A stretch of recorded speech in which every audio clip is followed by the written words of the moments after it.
Simeba, professeur adjoint de physique. Je viens ce jour vous présenter le calcul de la puissance électrique. Dans ce contenu, nous allons d'abord présenter la relation de calcul de la puissance électrique et en deuxième point, nous allons voir les conditions d'application de cette relation en courant alternatif. Nous verrons quelques exemples et on finira par une évaluation formative. Pour ceux qui sont nouveaux sur la chaîne, je vous invite à vous abonner et à cliquer sur la clochette pour recevoir les notifications pour de nouveaux contenus. Sans plus attendre, attaquons le premier point, relation de calcul. De quoi dépend la puissance électrique? La puissance électrique notée, reçue par un appareil, dépend de la tension U au bord de cet appareil et de l'intensité I du courant qui le traverse. En fonction de cela, que l'on peut écrire la relation suivante, P est égal à U fois I. P, comme nous l'avons vu plus haut, représentant la puissance, U, la tension électrique, et I, l'intensité du courant. Pour P, la puissance, qui est exprimée en watts, la tension U, exprimée en volts, et l'intensité I du courant, exprimée en ampères. 2. Validité en courant alternatif. Condition d'application de la relation P égale à U fois I en courant alternatif. En courant alternatif, la relation P égale à U fois I n'est valable que pour les appareils dont l'effet thermique est recherché par le constructeur.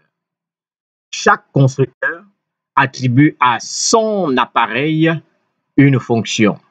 Maintenant, pour l'application on doit toujours se poser la question, pour quelle fonction l'appareil a été construit, pour quelle fonction l'appareil a été monté.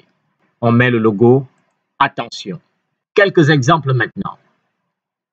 Dans la vie courante, on peut avoir, par exemple, le thermoplongeur qui nous permet de chauffer de l'eau. On a la cafetière. Un autre exemple est celui du fer à souder. Voilà là quelques exemples tirés de la vie courante. Évaluation formative. 3. Question. Je vous laisse 5 secondes.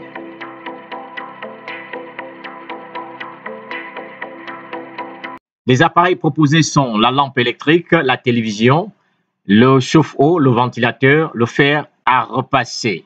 Pour ces 5 appareils, on doit se poser la question, pour quelle fonction l'appareil a été construit?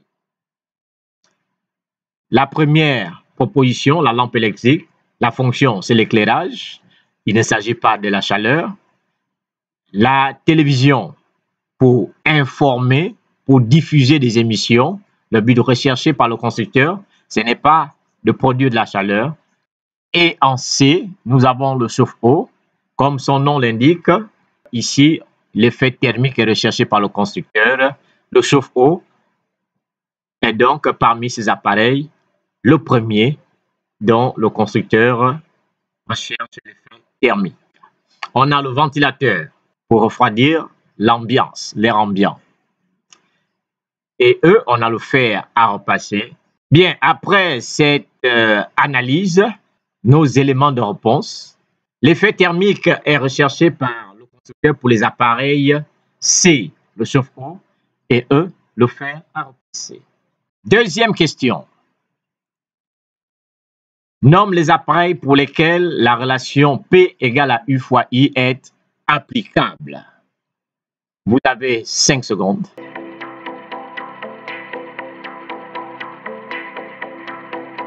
Bien. Il s'agit ici de la même question, mais reformulée d'une autre manière. L'élément de réponse à cette question, bien entendu, va dépendre des appareils déjà sélectés à la question 3.1, les appareils dont l'effet thermique est recherché par le constructeur. Donc, ici, l'élément de réponse, la relation P égale à U fois I est applicable pour le chauffe-eau, appareil en C, et le fer à repasser. C'est la fin de cette vidéo. Je suis Monsieur Stacy Meba et je vous dis à la prochaine.